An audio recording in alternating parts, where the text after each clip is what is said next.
Hello, welcome to another Album or Record podcast. I'm Craig, joined as always by Andrew. How's it going? Andrew, you're not dressed business casual. I thought we were dressed business casual for this one.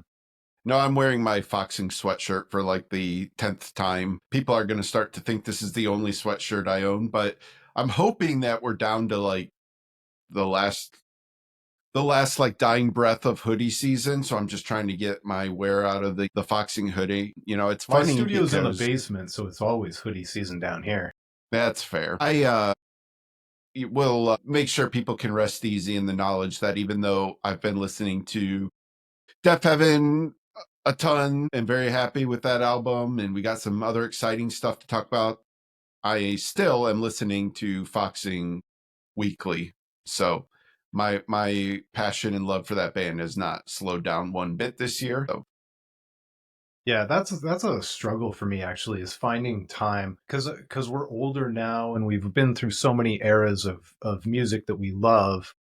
Is like trying to give fair representation to all the periods and bands and styles and genres that I love and not getting caught up. Like one of my favorite bands of all time is Mansions. And I probably haven't listened to Mansions in over a month. So like I gotta fit it in somewhere, but then yeah, I'll go through a Death Cab phase because I gotta honor that. But then I also want to keep up with all the new stuff. It's a hard dance sometimes. my I think I don't know this for sure, but anecdotally, I feel like every year my Spotify top played artist has been Pearl Jam. So even though, go through all these different phases of bands that I've loved over the years, somehow Pearl Jam always comes on top. Well, I actually made it a goal to not have Pearl Jam finish number one this year. I'm really going to try to do that. It helps that I have most Pearl Jam albums on vinyl, so I can listen to the records and cheat the system when I want to get my Pearl Jam fix. But the problem is I also have a lot of Foxing records, Def Heaven, Scowl, who we're going to talk about today. I got their new album on vinyl, so I got some other things that I've been enjoying as well. But that's our struggle, Craig, as music connoisseurs and people who wish we could consume everything but still want to stay true to the things in our past that we love. It's a struggle. It's a balancing act, and it's not easy. I agree. It's one of those things, and I've probably said it on this podcast before, but I feel like my ADD, ADHD also is like when I'm listening to music sometimes, I wish I could listen to it faster so I could listen to Like more. podcasts. Yeah, I want to Yeah, listen to music 1.5 times, but I don't want to listen to music at it does not 1.5 work out times. very well. No. No, you kind of change the entire experience when you do that. Yeah. All right, so we're going to talk about Turnstile and Scowl in the second part of the podcast, but first we're going to talk about a new release from a couple. Was it last week or the week before? I think Great it was this. It Grandpa, was yeah. I think it was the same week that Def Heaven came out. I think it was. I think they came out the same day. So Great Grandpa is a band. I guess technically they're originally from Seattle, but where they're from now is like uh, all over the place. All the band members have spread out to the point where nobody even knew if they were ever going to release another album. Their album Four of Arrows came out in 2019. I really fell in love with that one probably 2 years after it came out. Somehow the algorithm fed it to me, and I just absolutely fell in love with it. And so I was super excited to hear what this band was up to with their new one, Patience Moonbeam. It's definitely more coded for Craig. For those who listen to the podcast and know the differences between what Andrew likes and what I like, this is definitely more a me pick. But once some time had passed and you got your Def Heaven on, you kind of went back this week and listened to it. And I'll let you kind of go first. So I really felt like I was just listening to this as a favor to you. I really went into it expecting to hate it. Which really speaks to our friendship, by the way. Yeah, it really does. I mean, I don't take well to listening to music that I'm not enthusiastic about, but I decided to give it a shot, and you know, I it's the lowest of low hanging fruit to talk about this band name, but the name Great Grandpa is just horrendous. It's one of the worst band names of all time. Like nobody is excited to listen to a band called Great Grandpa. Like you're just not gonna, and it almost gives you sort of the wrong idea. I think you kind of expect it to be a little sleepier than it actually is. And, so as I was listening to this, I was like, the first couple songs on this album started out pretty slow for me and were kind of what I expected. But I think once we got to about track 3, Junior, and then into like Emma and Ladybug, like it really like kind of picks up, and there are like some interesting elements, and some of the choruses, like they get a little grungy with some of these choruses. Like I was kind of surprised, and like the songs are built in. There's a lot of like intricate songwriting where the songs are, not always your typical, structured songs, which I always appreciate. And there's a lot of interesting textures and layers and depths to it. And I found myself liking 4 or 5 songs on this album. It's something I will probably listen to again. I mean, I'm not going to sit here and say I was like, oh my God, this is awesome. This is something I'm going to like really add to my permanent long-term listening. I don't think it was that. And I really, really, really dislike the drumming on this album. It's the kind of drumming that I really dislike. Like I'm not a drummer. I've never played drums. So usually it's one of the last things I notice. And I tend to notice drumming that I don't like more than drumming that I do like. It's like if it's drumming that I like, I tend to not fixate on it and I listen to more of the guitars and the bass. But it did stick out with me a little bit. Like the drumming I found to be pretty boring on most of this album. Having said all that, I was very pleasantly surprised, and I would say like while this isn't something for me necessarily, I certainly understand why you like it so much. And this is one of those things we talk about where even though it may not be something I listen to a ton, I can at least hear what's going on and hear what's exciting about it. And I will say, like, I found this album hard to turn off. Like I kind of wanted to keep listening to it. They really do draw you in. There's some really good stuff on this album. It's interesting that you mentioned the drums because now I didn't notice them in a bad way or a good way. And so now I'm going to focus in on it the next time I listen to it. For me, this was the follow up. I was also pleasantly surprised by it. I kind of went in with low expectations because a band that is not living and working together and over a long period of time that decides to come back and put an album out, it just, Tool. it kind of, yeah, Excuse me. well, yeah, it kind of set the bar a little bit lower for me, and I was just super pleasantly surprised. I love Great Grandpa. Again, I agree with you on the band name. Like even just say that. I love Great Grandpa. Yeah, I loved my great grandpa too. I love this band when they're at their most anthemic, and yeah, when they're getting kind of grungy and hitting the highs on their choruses. That's my favorite stuff by them. One thing that I noticed that was not mentioned in any of the reviews, especially the Pitchfork review, which kind of surprised me, is that the chorus for track number 4, Emma, and the chorus for track number 7, Doom, are in different keys, but they're essentially the same with slightly different wording. And to reuse a theme like that, I found that interesting. It didn't bother me, but I thought it was really notable, and it surprised me that it wasn't in the Pitchfork review. That's a play out of the Titus Andronicus playbook. Titus Andronicus loves doing callbacks, and I always appreciate when bands do that.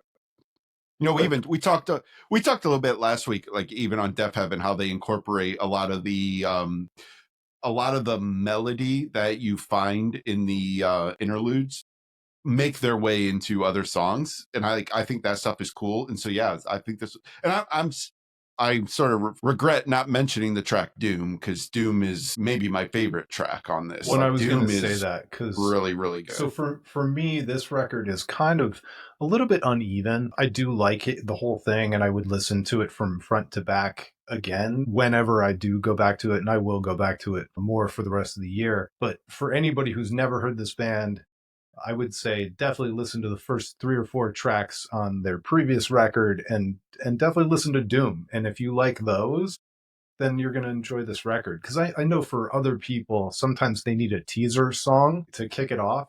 If you don't like Doom, just give it up. You're probably not going to like this band very much. But I'm guessing most people will. And there's there are layers in there. It's definitely worth multiple listens. But yeah, overall, I would say this is a really good record. A little bit uneven, but totally happy that they did it and that it's in the world and it's there for me. You know. It's an easier album to recommend counterintuitively than Deaf Heaven to Oh most yeah. people I talk to. Like most people I talk to, if they're like, man, I've heard of these two bands, Deaf Heaven and Great Grandpa, which one should I listen to? Most people you'd probably recommend Great Grandpa. So it's kind of like a counterintuitive thing where even though I love the Deaf Heaven album 20-fold more than this one, But this the is real elephant in the room is you compared it to another band that has had much, much wilder success, Big Thief. yeah. Oh, I'm glad you mentioned that because I can't believe I forgot to make that. But that was sort of what I felt about this was so Big Thief is a band that I don't really like at all. But again, it's a band I understand why people do. And I like kind of their top five songs. I don't go Yeah. deep with them. Yeah. I'm not in for the entirety of Big Thief. But there are a lot. Yeah. Well, like we have a mutual friend, Mitchell Crawl, who absolutely loves Big Thief. It's like his favorite band in the world. It's what Pearl Jam is to us. That's what Big Thief is to him. And I don't like look down on it. I'm not like, oh, it's just not a band that I love. But I think that Great Grandpa takes a lot of elements of what I think I'm supposed to hear in Big Thief and actually execute on what I think I'm supposed to hear. Like the thing that would make me like Big Thief is here in Great Grandpa. Like they just have they go a little bit harder for it when they go for it than Big Thief does, and I appreciate that dynamic in this band. So the last thing that I'll say before we move on completely, and I hope I don't send us down a road, Big Thief and their career arc slash fandom, totally different bands, but it reminds me so much of Bright Eyes and the way Oh, people love Bright Eyes. There's yeah. just it just feels to me, or maybe even Arcade Fire, where the people who love them to the nth degree, and it just I even though the bands are nothing alike, Big Thief, Yeah. Arcade Fire, and Bright Eyes, those fandoms feel very similar just in terms of how into the bands they are. So you did just send us down a road we're going to go down, but it wasn't the one you thought Okay. because Arcade Fire just announced a new album this week. And I actually have not, did they release a single with it? They did. I Did you listened to listen it. to it? I didn't listen to It's it an yet. Arcade Fire song. Okay. So my question I was going to ask is how excited are you for a new Arcade Fire album? Like, I mean, how deep have you gone into Arcade Fire? Like, I can't remember. Like I can tell you for me, like Funeral was just okay for me. I didn't love it the way everybody loved it, but Neon Bible, I listened to endlessly. And then I think Suburbs was after that, and that's kind of where I dropped off then. I loved Neon Bible. I liked Funeral. Yeah. But yeah, Neon Bible for me was It the was so record. good. I It was listened to it so over good. and over and over again. And then yeah, I grew to hate the whole vibe around the band. I didn't like the music. It was probably IndieCast referred, and maybe they were quoting somebody else, but I heard somebody refer to their kind of music as shit disco. And I could never get it I out of my love that. head. And it spoke to me, which, Yeah. no shade on anybody who loves it, but the fact that it spoke to me, that's kind of where I am with Arcade Fire. So I'm like a 2 or a 3. Like I'll There's listen some to it and we'll see where it goes. I think there was some wasn't there some like allegations against Yeah. is it Win Will Butler? Is that Win Butler. Sorry, Will yeah. Butler's the brother who quit recently. Yeah. So, there's always that element too, which we've talked about this in the past, like our sort of stances on this stuff, but it's never fun when that stuff starts getting brought up either. So it kind of took a lot of the momentum, I think, out of their sales. I think I don't sense the same enthusiasm for this new Arcade Fire. And like I said, I will listen to the song and I will listen to the album when it comes out, but I I just was kind of curious when you mentioned that because I was like, well, I wonder if Craig's in on them or not. I couldn't remember. Yeah, not really anymore. But speaking of in on them, Turnstile. Let's go to Oh, Turnstile. Andrew is the world's one of the world's largest Turnstile apologists and fans. Glow On obviously was just a revelation type record from what, 2022 maybe. 21. Oh wow, 2021. This is one of those bands that leapt out of their niche genre and exploded into a much, much wider audience, to the point where they were opening up on a world tour for Blink 182, all the national TV spots. And now it's been a long time, but they released their first song. They talked about their new band member. And so, what did you think? So I was thinking about this and I realized, we've been doing this podcast for over a year. And I'm sure I've talked about Turnstile and how much I loved Glow On. But like, I think because we started this so long after the release of Glow On, I don't think we've ever really done a much of a deep dive at all on Turnstile and what this band means. I think in many ways, Turnstile is maybe the most important rock band in the world right now. I know that's a huge, massive statement. Maybe it's true, maybe it's not. I don't know. But in a world in which rock music is not super popular, like on a big level, this is one of the few bands that has managed to really transcend multiple genres. They have played every style of festival over the last 4 years that you can imagine. And I mean, and we're not talking the little early afternoon side stages. Like they are playing late in the day on the big stage. This is a band that they are a hardcore band, and people can completely miss me with any talk that they're not a hardcore band. They are a hardcore band, but they play a sound and a style that has just leapt across so many borders. I mean, when you talk about transcendence, their sound appeals to so many different types of rock music fans. And in that way, and it's a band that just continues to push the envelope in defining their sound. I don't want to sit here and say that they are like this groundbreaking band that's doing things that nobody has ever done before, because people certainly have done things similar to what they're doing, which is breaking the boundaries of what hardcore is and mixing in elements of maybe more alternative, straightforward rock is in there. But then they also have a lot of these ethereal, like spaced out, like groovy sort of jams. They like, people have tried to do different things to incorporate into hardcore music. So I don't want to sit there and say like that they're like this great trailblazers doing things nobody's ever done before. But what they've done is managed to hone this sound in a way nobody else has. They have perfected exactly what they do, and they have like completely like understood who they are and what they are, and I don't think they take it very lightly. I think that they take it very seriously. And I think that's part of why they take so long between albums. I mean, they put out their first EP in 2011. They are not a new or a young band. These guys have been around, but they have just kept honing this craft. And their sound is so distinctly Turnstile. Like when you hear a Turnstile song, you know it's Turnstile.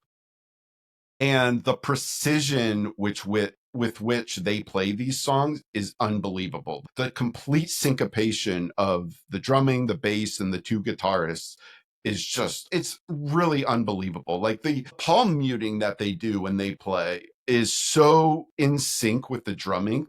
And I realize I'm jumping all over the place here, and I Oh, it's apologize good. for that. But I've seen, interviews before with Pat McCrory, who is now the lead guitarist. He was sort of the rhythm guitarist, but they switched their lineup and he's now taking over the lead duties. And we'll talk a little bit more about that in a minute. But he talked about how so many of their songs are built around the drum beat. So, and Daniel Fang is an unbelievable drummer. This guy is an insane drummer with what he's doing in this style of music. And in some ways, he's not all that flashy. And so Not really. I mean, he there's can almost be.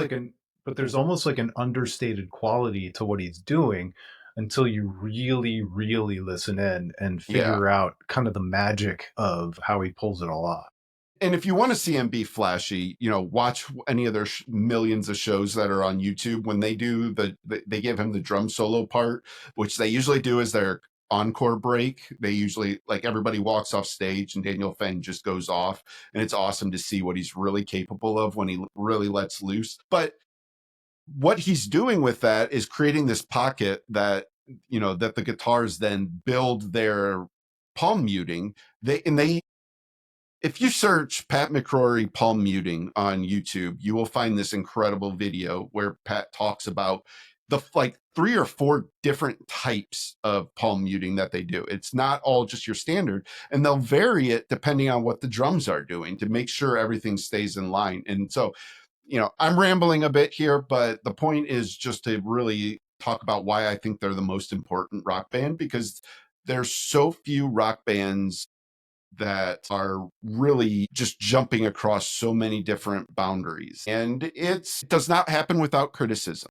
Like, this is a band that has constantly received criticism from the hardcore community, especially about them trying to escape this box that hardcore is supposed to be. And they, you know, these like Brendan Yates, their vocalist, he sings like Perry Farrell almost. They've gotten a lot of 311 comparisons. So he's kind of doing that. They throw so many songs that are not hardcore songs out there. On Glow On, you had Alien Love Connection, you had Underwater Boy, Endless, like, or not Endless, No Surprise. Like, these are not hardcore songs. So that is all the groundwork for circle back to the question you asked me about the new song. So Turnstile puts out their first Well, hang single on. this week. Before you Oh get to the yeah, new yeah, song, yeah, yeah, yeah. so Turnstile is doing what so many other bands that you and I love have done before them, and it's kind of like they've defied their genre and they've grown up to become kind of like an art rock band. You know, Yeah, Incubus and one hundred Deftones percent. did it to new metal, where they ended up growing and creating Morning View and all this stuff. I won't even name all the Deftones records, Yeah. but they're not new metal bands anymore. System of a Down to some degree ended up defying their category. I would say Foxing did it in emo. Yes. This Great, is one of great the one. things that we love about Foxing is that they grew out of emo to the point where they risked alienating all those emo fans who love Dealer, and I can't believe I'm forgetting the name of the first one, the breakout Albatross. Albatross. Thank you. Or the yeah, yeah. And so I think, especially with this new single that you're going to talk about now, it feels like they're taking yet another step toward that genre defying art rock direction that is just so much bigger, but also kind of brings people back. It pays homage to the genre and it welcomes new people in, which is part of what makes it Right. controversial. It makes it controversial, but I also feel like the thing a lot of people miss, including a lot of hardcore fans, But you is and I don't get mad about it.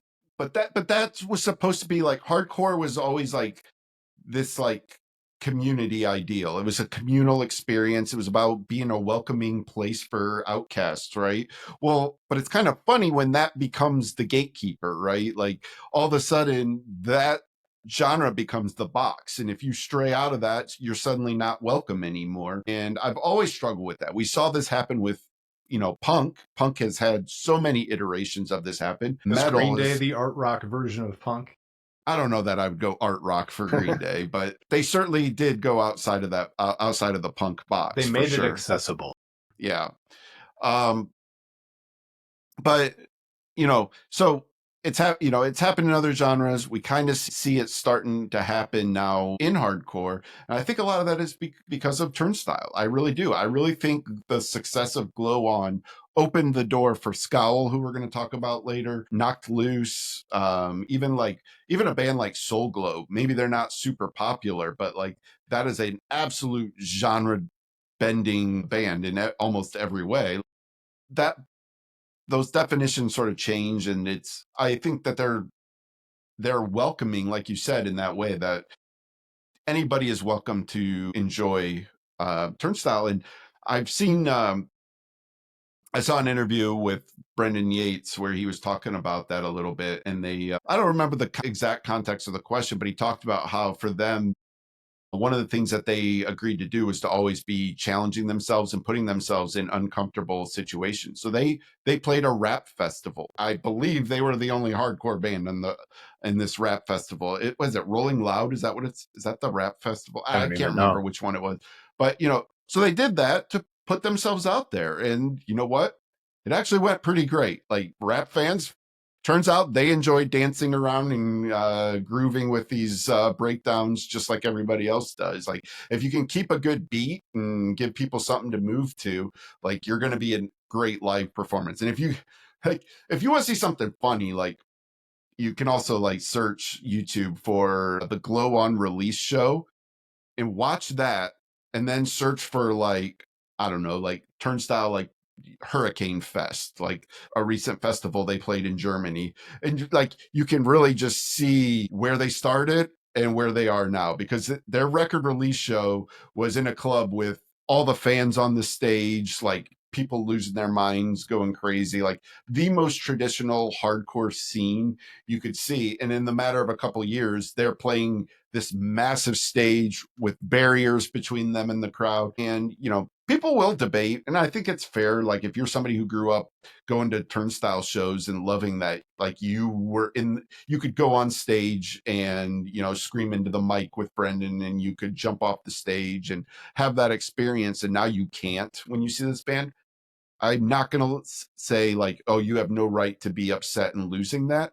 But I don't know how you can't feel almost just proud of what this band has accomplished. So, Yeah, hardcore audiences always talk about whether or not there's going to be a security buffer at the front of the stage, and they yeah. revere venues and performances where there's no security buffer because you're dancing and sweating and diving and all that stuff with the band at a traditional hardcore show, including sometimes some crowd walking, which terrifies me as And somebody who's had two neck surgeries. So I'm the old man standing in the back now, hopefully not it catching a hasn't, spinning back fist. yeah. And that transition has not always been smooth. Like if you look at some videos of their performances opening for Blink 182, so they're opening for another band in an arena, and that energy wasn't the same. It just No, wasn't, and can't be. you got people there who are there to see Blink 182 that don't care about this band.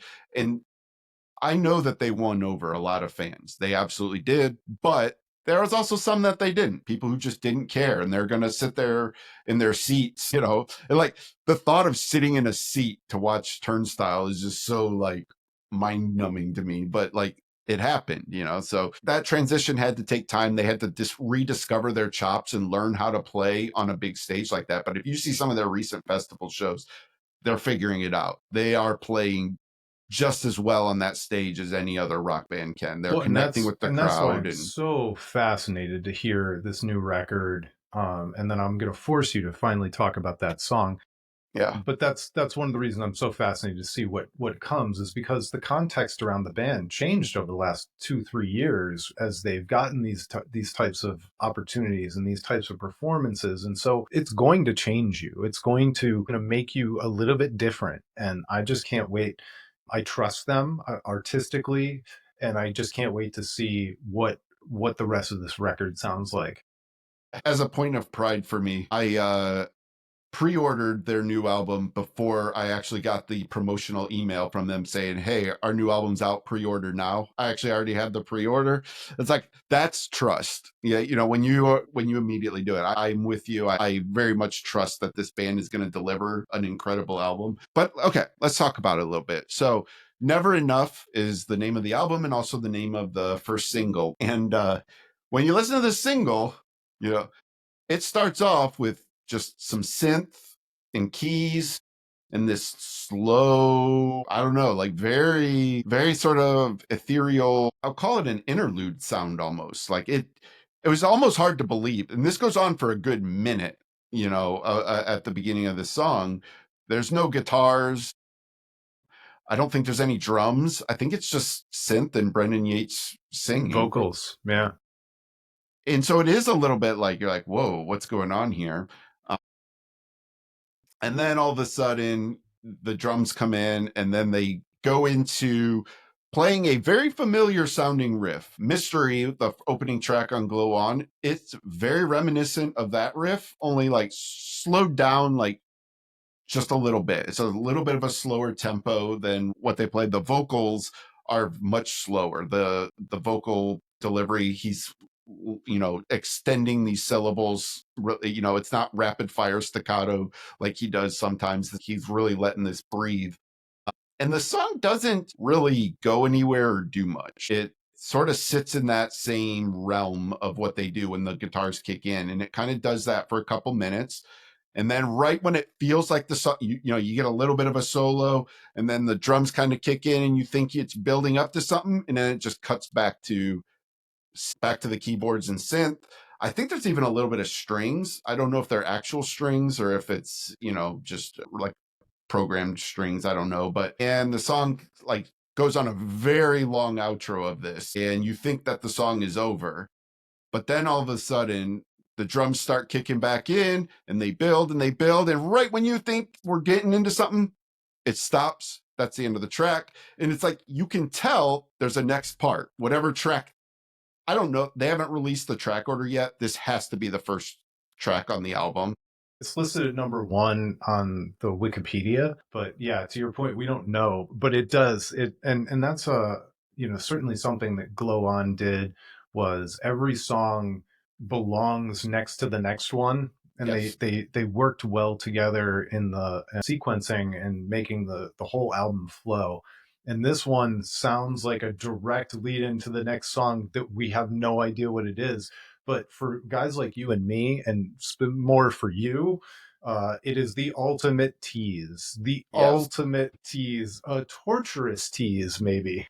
I will say, if you watch the video, it does change the way you perceive the song a little bit. It adds so much to the song. But anyways, Band's still out here it doing videos. Who would have thought? well, I'm going to talk a little bit about that too here in a second, because this is a point I'm going to get to about this album. But it's just funny because I assume this is the first track, and Mystery was the first thing we heard from Glow On, and then Mystery was the opening track, and then that led into Blackout. And you feel like this song is going to lead into whatever the Blackout of this album is going to be. So we'll see if that's true or not, But but I it just I really just kind of feels, re-listened to it while you were talking, and the drums, like after that second or the final ethereal spot comes in, the drums are going dun dun dun dun dun dun dun dun dun, dun, and then they just leave you hanging. yeah, And it's sometime at such a some point we're tease. gonna find out what that's leading to, and I hope it's not a letdown. But I actually love that this band did this. As Me like, I too. think the first thing I said to you was making this their first single was certainly a choice. It is, Yeah. it's a choice. But I think again, people need to understand like the first things we heard from Glow On, like one of the first things we heard was Alien Love Call, which was this very different sounding song. It featured Blood Orange. I can't believe I'm drawing blank on what his name is. Oh man, I apologize. I can't remember his name. But anyways, it features Blood Orange. He added vocals to it. He helped even co-write the song. It's anything but a hardcore song. And like I said, we had Underwater Boy on Dev Hines. Dev Hines. Yep, yep. Thank you. So there was a lot of people that were concerned when Alien Love Call was released. I remember the conversation vividly. There was a lot of people freaking out, like, "Oh my god, what is Turnstile doing?" And then, like shortly after that, they released Blackout as a single, and it was just like, "Oh, it's on. Like we're fine, guys. Everything's okay. Turnstile is still here." So I think we're gonna have some elements of that. But if I can circle back to the video thing real quick, they released a short film called Turnstile Love Connection. It was after Mystery came out, but it was basically an EP that they did this whole video for. And on that was, trying to remember, it was Alien Love Call or Underwater Boy? I think Holiday was on that. Obviously, TLC, Turnstile Love Connection, and No Surprise was on it as well. And this video, going back, I rewatched it today, and what struck me was how much of the imagery of that is the same as what we see in this new video. Like, I mean, these overhead shots, green fields, like it was like, oh, okay, so we're maybe. Brendan on a Wave Runner. I don't think he was on the Wave Runner, but in that one, but even like so, excuse me, the the sort of Wave Runner scenes in that are filmed with that blue lighting or lens or whatever they do. It's got that very blue filter feel to it. They used that in the TLC film as well. So like there's a lot of like callbacks to things that we saw in that. And then that got me to like thinking. I was like, you realize like so Glow On was stylized in all capital letters. So is this album. Never Enough. Stylized in all capital letters. Glow On was a pink cover, which again was them, whether they did it for this purpose or not, but it is them flying in the face of your traditional like hardcore like black album cover with the metal looking band logo and stuff like that, you know. Not But dissimilar to what Def Heaven did with Sunbather. exactly, it's that was my immediate feeling when I saw the Glow On cover. But it's pink, and then it's got some clouds like lightly interspersed on it. This album is a light blue, baby blue color, sky blue, with a hint of a rainbow going across it. Again, like these are I really feel like maybe they're telling us something. Like I'm wondering if they view this as a companion album to Glow On, because when you have the question of how are we going to follow up something like Glow On, maybe the way you do it is you make a companion piece to it and you just say like, let's just lean into what we're doing right now. It's working for us. This is, let's just take that, build a companion. I'm not saying it's going to be the exact same thing, but even just some of the callbacks of the feeling of mystery in this, in the sense that it might be leading into a blackout type song. I don't know. Maybe I'm grasping at straws because that's what I do, but there's some interesting things going on with that.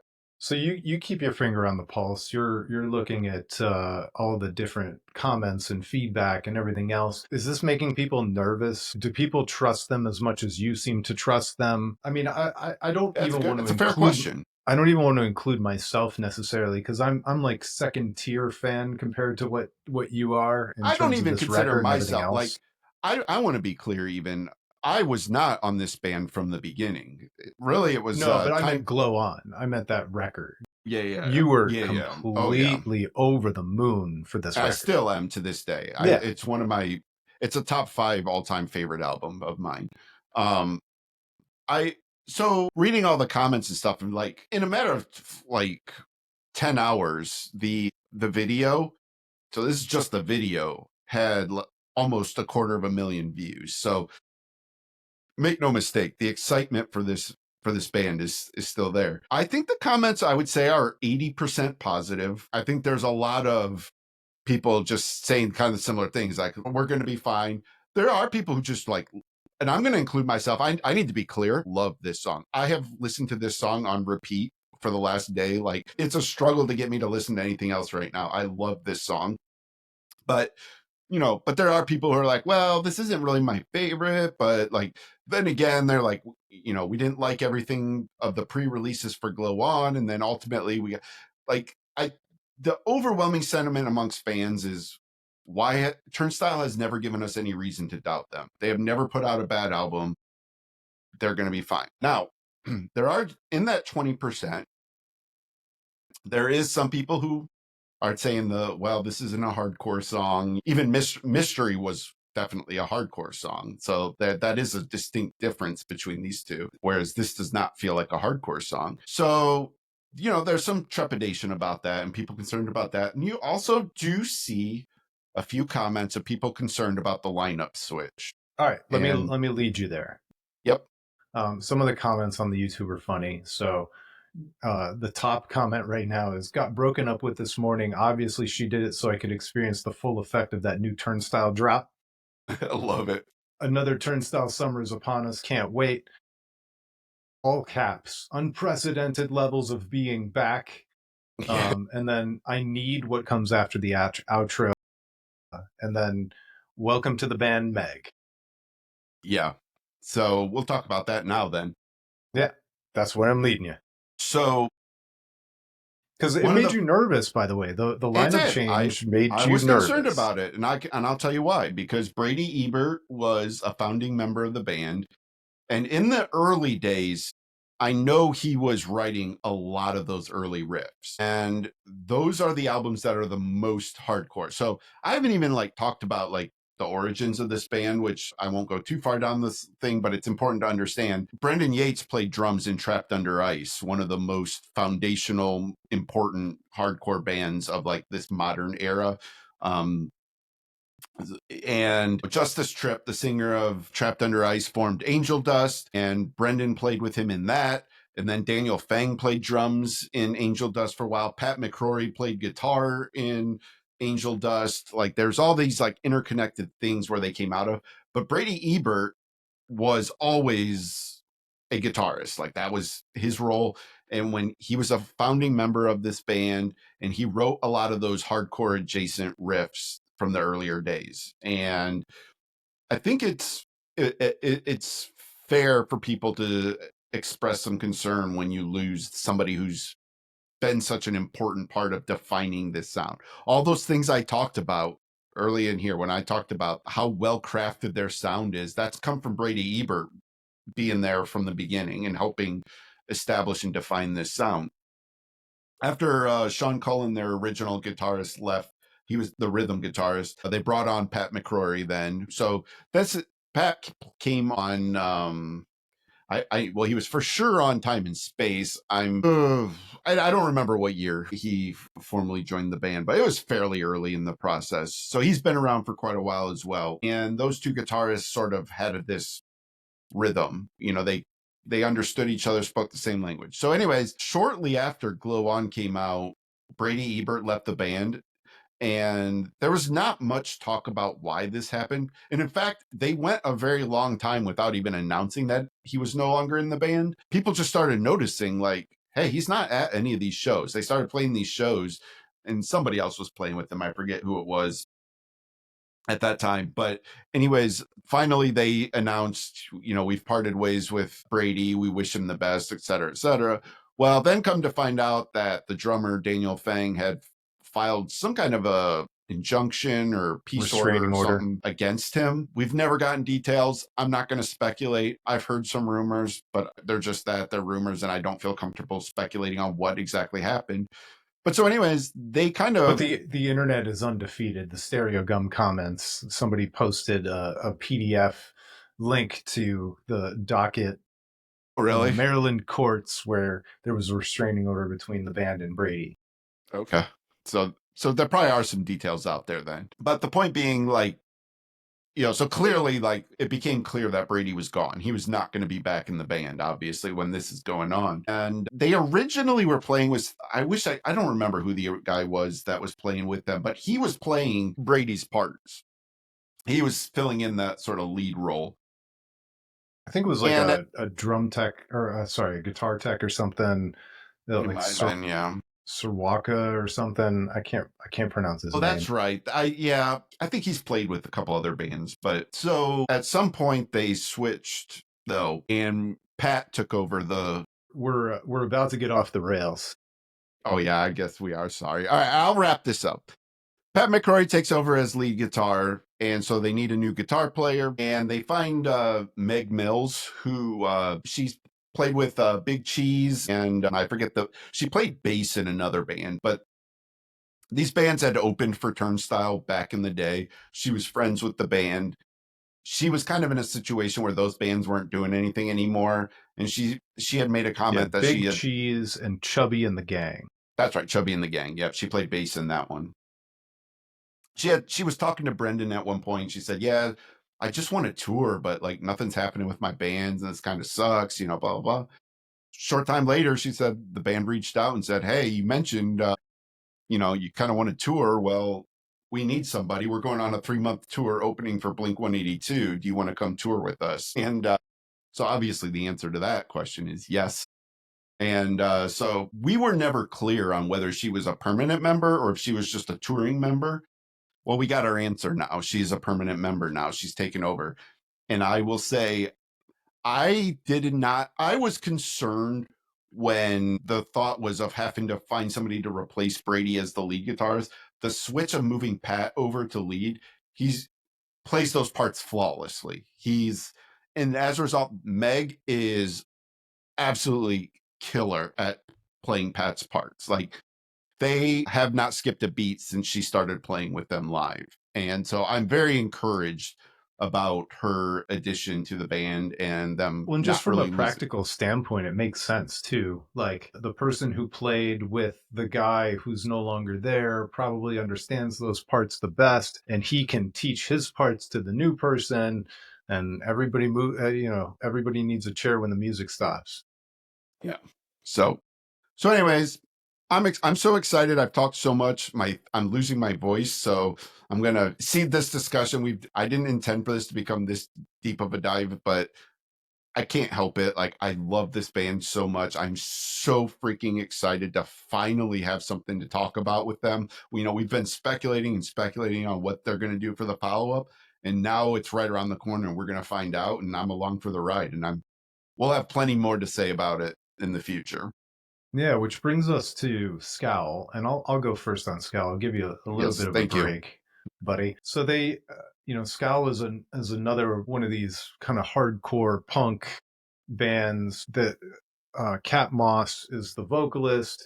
She does a lot of screaming and does some singing too, but their new record just came out and it takes a turn somewhat similar to what maybe Turnstile did. It doesn't sound like Turnstile, but in terms of just opening the gates and being more accessible to your more common music fan than typical hardcore, to the point where it made a lot of the traditional Scowl fans nervous. And now this is where I tell you, I've been holding back some information. I told you I wouldn't tell you what I thought of this record until we were live on the podcast. And it's called Are We All Angels? It came out April 4th. And I've been listening to this one a lot. I was not a fan of Scowl. I do like aggressive, growly, screamy music, but I tend to shy away from punk more than you do. Like I'm a little bit more on the emo side, a little less on the punk side. But this record, as one of those people who wasn't in on Scowl to begin with, this one opened the door for me, and it made me a fan of this band in a way that I absolutely was not prior to. This was the kind of band where I would listen to it because you asked me to, and I'm your friend, Yep. and I feel like I can tell you, even if I don't like it, I can tell you when something's good or not in the genre. But I didn't have to try very hard on this one. I really, really loved it. I felt like her vocals, even the screaming vocals, went a little bit more of that screechy white noise sound, which I kind of like, and less of the barky kind of punk rock barking sound. But her vocal leads, her vocal melodies on this record are just, they're a little bit poppy, but they're just beautifully written. And she is a damn good singer when she wants to sing, and she wants to sing now. And I don't begrudge her that. And I'm sorry for anybody who's disappointed, and we'll see if people are disappointed. But I think this record is kind of a revelation for them. It's one that'll probably finish in my top 10. I wouldn't say I love it, love it, love it, like it's going to be in the top two or three, but really good record. Just infectious from beginning to end. You don't want to turn it off. When it finishes, you want to start it over. And the sure sign for me, I can't even tell you which songs stick in my head, but I just know that when I'm finished listening to it, and even after I've moved on to other things or I'm listening to a podcast, I'm still hearing some of those melodies, especially the vocal melodies, coming straight back into my head. And that's a sure sign of just a really well done record. The, this song is constantly playing whether I'm actually listening to it. But are you surprised that I didn't like Scowl, but this one would Well, bring me in? I'm gonna get to that, All but right. I do want to just double into your point. Like, when I'm actively listening to it, obviously I'm listening to it, but when I stop listening to it, I'm still listening to it because these songs are still just playing in my head nonstop. Yeah. These hooks are so infectious on this album. It makes me so happy, Craig, that you're joining me on Team Well, the band had Skull. to sell out, and now here I am. That's right. That's right. So I loved their first album, How Flowers Grow. I thought it was a top 10 album of mine in 2021, same year that Glow On came out.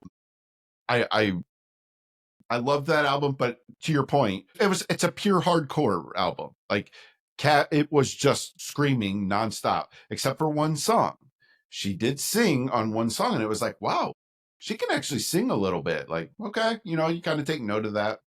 And by the way, even the album covers, It is a hardcore record from the Yeah. album cover on, and this Yeah. one is a huge step forward in album For cover too. sure.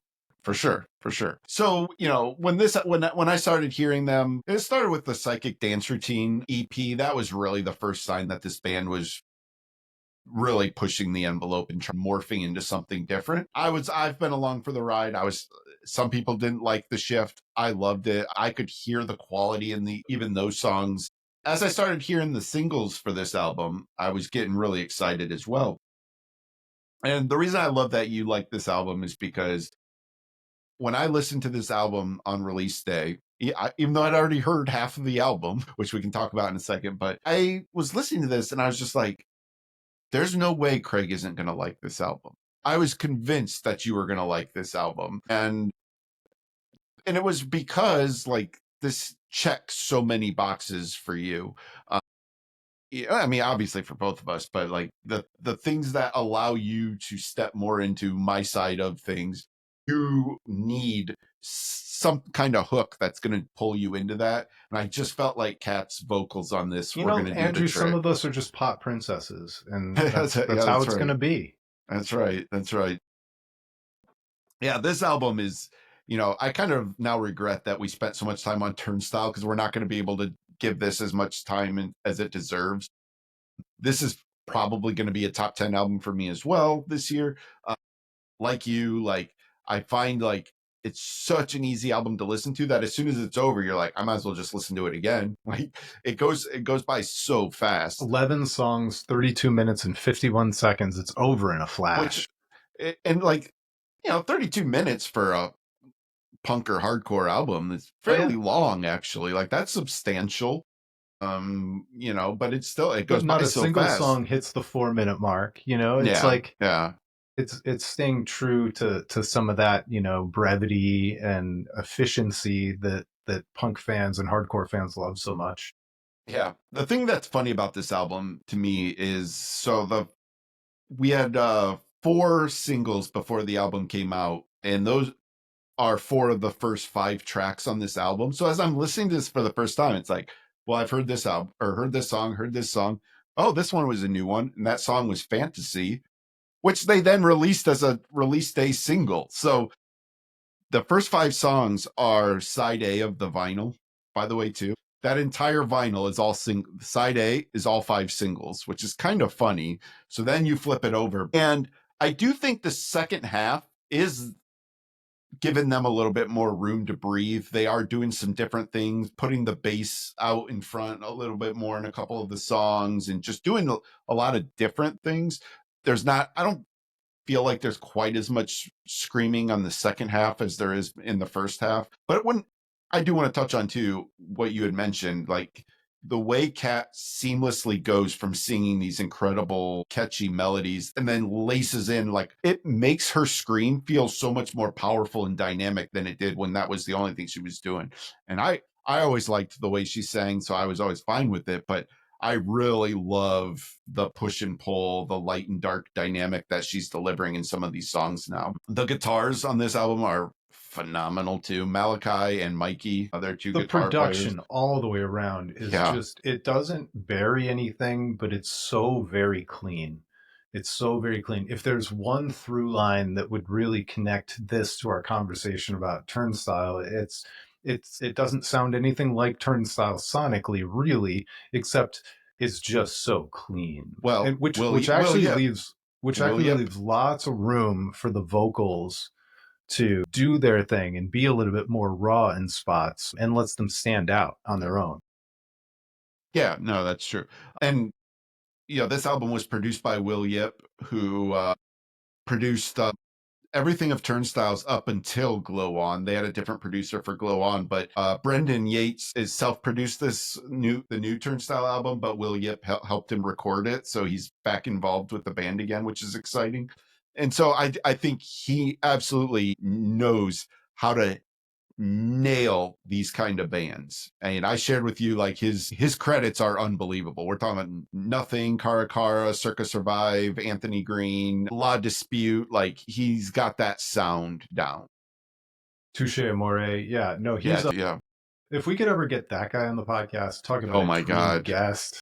Oh god, there's so much we could talk about. Remember when you did that album? That was awesome. Yeah. But I think like this is just such an exciting time for these kind of bands. I talked about it a little bit earlier with Turnstile, but the same thing applies to Scowl. Make no mistake, they get tons of pushback.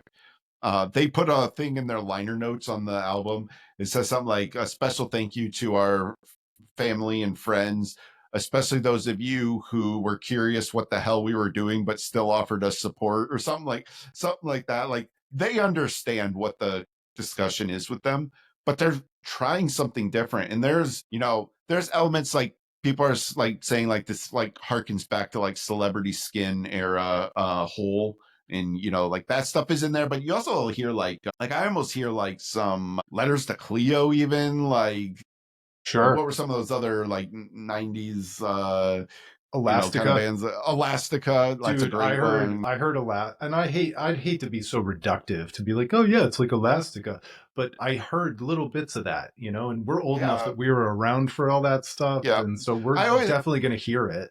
I always say like anytime like there's a really great rock band with a really good female singer, the inevitable name Courtney Love pops up. Like she is Has the to. thing that everybody gets compared to. Like, you know, Alicia from Bully, like that when she first came out, that was the comparison everybody went to. You hear with Cat, and I like it does Courtney Love is the sometimes. standard for a reason, You and worry a I'm not little even a bit. big fan. Yeah, but you worry like you don't want to like stereotype somebody because Yeah.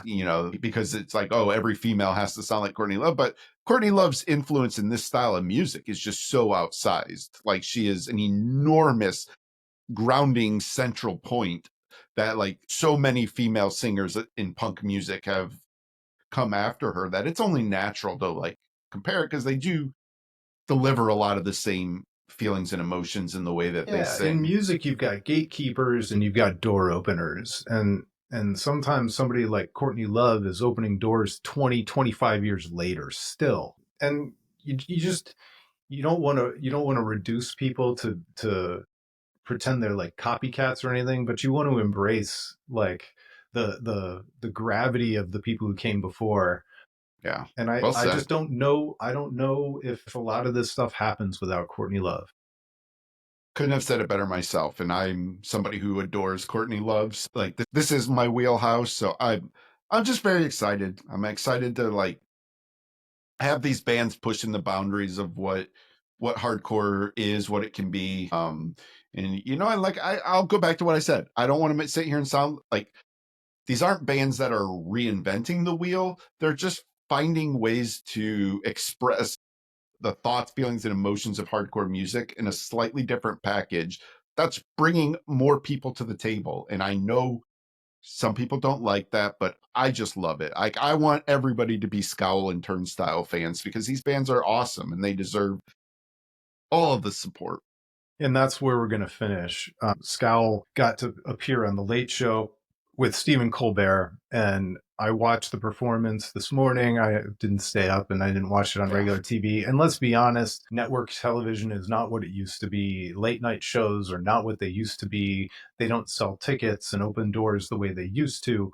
But having a band like Scowl playing on Stephen Colbert is just a huge thing for me, for us, for those of us who were, we weren't really around for Johnny Carson, but the Tonight Show was still the Tonight Show for you and me. It was still, a golden ticket for performers, and it might not be that today, but it was just so awesome to see them on there. It wasn't a perfect performance. There were little pitchy things with the falsetto and whatever else, but they sounded mostly great. They looked cool. I know That's my thing. Wasn't it big. awesome just seeing people playing guitars and just absolutely rocking out on stage?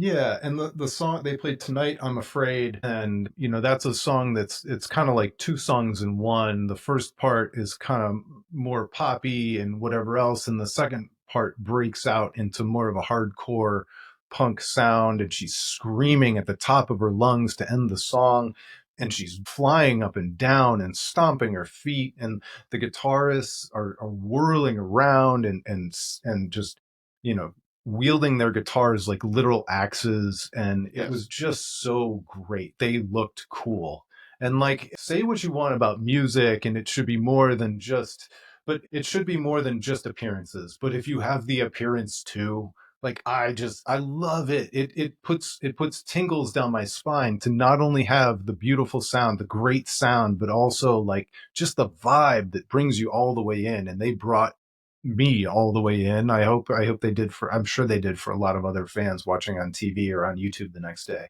That's why they call it a rock show. You got to put on a Nah. show, and they absolutely put on a show. I always remember the toward the end of Almost Famous when he looks at William and he goes, "Just make us look cool," you Yeah, know. yeah, In Rolling Stone, just make us look cool. yep. That's it. And the Cat Moss, she makes Scowl look cool. That's for sure. Oh, hell yeah! All right, did you have anything else about that, or is No, that a great place I to can't talk finish? anymore. I knew it was going to be an Andrew heavy episode, and I'm here for it. There are times when you're going to let me cook. There are times when I'm Yep. going to let you cook. This is an Andrew episode, but we appreciate you guys jumping on. If you've never heard of these bands, if you go check them out, please, leave us some feedback. Let us know what you think. We read all the comments on YouTube. We respond to most of them. We're on all the social media platforms. You can always find us at albumofrecord.com. Their comment section open there. That's the best place, by the way. Just it's all free right now. Sign up. You'll get notifications when we put something out. You can leave us comments. Those come directly to my email. So we're going to see them, start a conversation. We love music. We hope you love music as much as we do. And we're happy to talk about it all the time. All the time. It's a wonder that we haven't started trying to do 2 episodes a week, because I can, Yeah. if I didn't have a job and I wasn't If so I had busy in this slightly, if family this was life, my job, man, we we could put would out some record content. too many episodes that you guys would get tired of us talking about music. Yep. But thanks so much for listening, everybody, and watching on YouTube. We'll talk to you next time. It's been the Album of Record podcast.